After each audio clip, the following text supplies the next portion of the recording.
सलाहुद्दीन पन्होर साहब, मुमताज कानूनदान ने इस केस को टेकअप भी किया। आपको याद होगा जिब्रान नासिर साहब और सोशल वकील थे जी, और जो जिब्रान नासिर साहब भी और सिविल सोसाइटी ने भी और मीडिया के तमाम सेक्शंस ने अक्रॉस द बोर्ड इस केस को जिंदा किया, इस पे आवाज बुलंद की, लेकिन फैसले से सख्त मायूसी हुई। सलाहुद्दीन साहब, शामी साहब सवाल उठा रहे हैं कि फिर हुआ क्या, व्हाट वेंट रॉन्ग, जो आज फैसला यह है कि बाइज्जत बरी हो गए मुल्जिमान। देखिए जी, अस्सलाम वालेकुम, बड़ी मेहरबानी आपने मुझे मौका दिया। सबसे पहले हम शुरू से इस चीज को हाईलाइट करते आ रहे थे कि ये जो पुलिस वर्सेस पुलिस केसेस होते हैं, इनमें बड़ा मुश्किल होता है कि हम कोर्ट के सामने ये सारी चीजें प्रूव कर पाए। ठीक। उसकी जो खास वजह ये होती है कि अगर अक्यूज्ड पुलिस वाले हैं और उसके बाद इन्वेस्टिगेटर भी वही लोग होते हैं और विटनेस भी वही लोग होते हैं कि जो अपने कुलीग्स को सपोर्ट करते हैं। ठीक।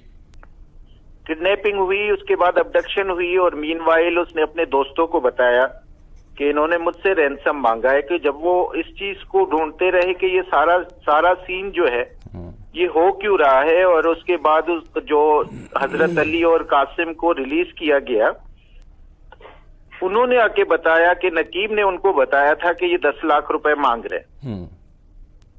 उसके बाद वो रिलीज हो गए और नॉर्मली रिलीज नहीं हुए और उनको थ्रेट किया गया कि अगर आपने जाके बाहर किसी को बताया तो जो 2 दिनों में आपके साथ हाल हुआ है, जो उन्होंने बताया कि उनको नस्वार का पानी नाक में डाल के और मारा जा रहा था, तो आपने जाके किसी और को बताया तो आपके साथ भी वही हाल होगा। तो वो साइलेंटली जब जैसे ही उनको रिलीज किया गया तो वो आके उस डर की वजह से चुप बैठ गए घरों पर। और 13 तारीख को हम सबने देखा कि इलीगल इनकाउंटर शो किया गया जिसमें नकीबुल्लाह थे और 3 लोग और थे जिनको मारा गया। सही। और उसके बाद एसएसपी राव अनवर की प्रेजेंस में और उनकी डायरेक्शन में ये सारी चीजें हुई। 17 से 21 5 FIR जो है वो इसमें लॉन्च की गई, जिसमें एक्सप्लोजिव था, वेपन्स थे। और बाद में 17 तारीख को जब ये मामला बाहर आया और इंक्वायरी हुई, और वो भी पुलिस वालों ने की, हाई ऑफिशियल्स ने। जी। मतलब ये बताएं सलाहुद्दीन साहब, जो आप बात कह रहे हैं वो तो बात तो दुरुस्त है, इसका मुदावा क्या है, इसका हल क्या है? देखिए, इसमें जो एविडेंस आ रहा था तो हमने बीच में प्रोटेक्शन की एप्लीकेशन फाइल की थी कि ये जो पुलिस वाले आ रहे हैं वो गवाहियां सही से रिकॉर्ड नहीं करवा रहे, इनको प्रोटेक्शन दिया जाए जो पुलिस विटनेस है। तो फिर क्या ये सुनवाई नहीं हुई? कंप्लायंस नहीं हुई, उसकी कंप्लायंस ऑर्डर्स की कंप्लायंस नहीं हुई।